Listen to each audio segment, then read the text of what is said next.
Hey guys, welcome back to my channel. Today we are going to talk about 10 ways to tackle toddler temper tantrums. Now, if you guys are coming from my blog post, then you know that I went into more detailed information on dealing with exhaustion temper tantrums due to a lack of sleep in toddlers. So if you haven't read that blog post, then go over and check that out. I'll have it linked in the description below. But today we're going to talk about specific ways that you can help the kids once they're already kind of in the tantrum. So tip number one is to just simply ignore the tantrum. A lot of experts will say that if you give into the tantrum, that kids are just going to feed into your response to their behavior and they will continue to do so. But if you just ignore it, they'll realize that they're not getting a response out of this and they will calm down quicker. Tip number two is to create a distraction. Start singing their favorite song, turn on some music, have a dance party, just completely give them something different to think about. Tip number three is to find the root of the behavior. Is your toddler hungry? Throw them a banana. Don't really throw him a banana, but you know what I mean. Is your toddler tired? It might be time for a nap. Reevaluate your toddler's daytime and nighttime sleep schedule. Tip number four is to just hug it out. I know it's totally cheesy, but just giving your child the love and affection that they need might just be exactly what they need at the moment, and just giving them that love and showing them that you're there for them may really help calm things down. Tip number five might slightly be aligned with bribery, but I call it incentive. We have a sticker chart in our house, and every time I catch the kids being good, I give them a sticker. So if they have like a really good breakfast time and they clean up their breakfast and I don't even have to ask them to clean up, they're gonna get a sticker. But if I have to tell them over and over and over again, clean up your breakfast, clean up your breakfast, clean up your breakfast, they're not gonna get a sticker. So once they fill up their sticker chart, I let them choose a prize that they really wanna earn, and that way they are being incentivized to earn their stickers so that they can get something that they want. Tip number six is to speak calmly at your child's level. So you don't want to be standing above your child, towering over them, speaking down to them, just looking down at the ground at them, because they're going to feel insignificant, they're going to feel small, they're going to feel intimidated.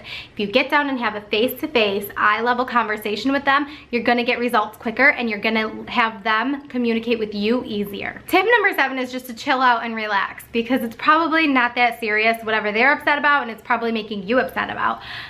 Whenever I get really frustrated, and this is like the silliest thing, but whenever I start to get really frustrated with the kids and they're having a fit, and it kind of makes me want to have a fit, because I mean, come on, when do I get to have a temper tantrum? I'll just say out loud to me and the kids, 3, 2, 1, 1, 2, 3, what the heck is bothering me? Although sometimes I try not to say heck because I don't want the kids to say heck. So sometimes I'll say, what in the world is bothering me? And then Timmy will be really cute and be like, what in the world? And it's super adorable. And then it just kind of like changes the tone of everything, and then everything's a little bit more relaxed.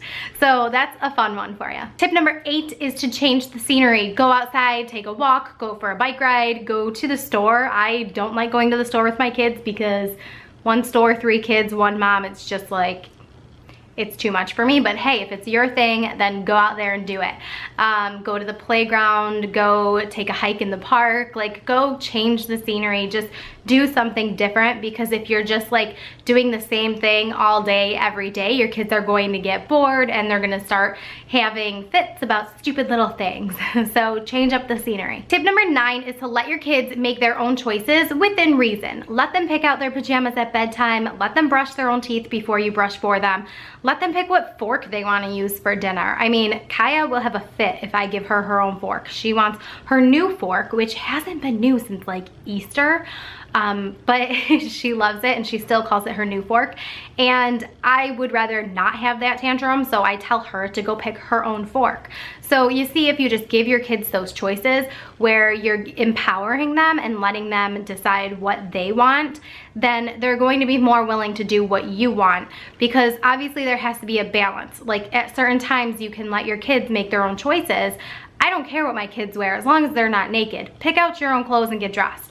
So really letting them make their own choices. I mean, like, we have to remember that like these are humans and they can make their own choices, and it's up to us to teach them how to make their own choices appropriately. The last tip number 10, is a huge one. Prepare your kids for what is coming next before it happens. So instead of just tucking your kid into bed at night and saying, okay, I'm leaving now, try saying, I'm gonna let you pick one more song, and when I'm done singing that song, I'm gonna go downstairs and wash the dishes. And then after you sing that song, say, okay, like we just said, we sang that song and now I'm gonna go downstairs and do the dishes. I'll come check on you in a little bit.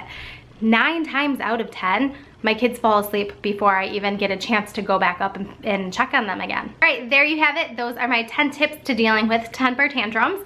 I wanna hear in the comments down below the worst temper tantrum that you ever dealt with. If you read my blog, then you read about a couple different situations that I've been in and how sometimes they really just make me wanna pull out my hair. But all's well that ends well, and as long as our kids are happy, healthy, and safe, then this too shall pass. I'm telling you, when they turn 4, it is so much easier. If you like this video, give it a thumbs up, and I will see you guys next time. Bye!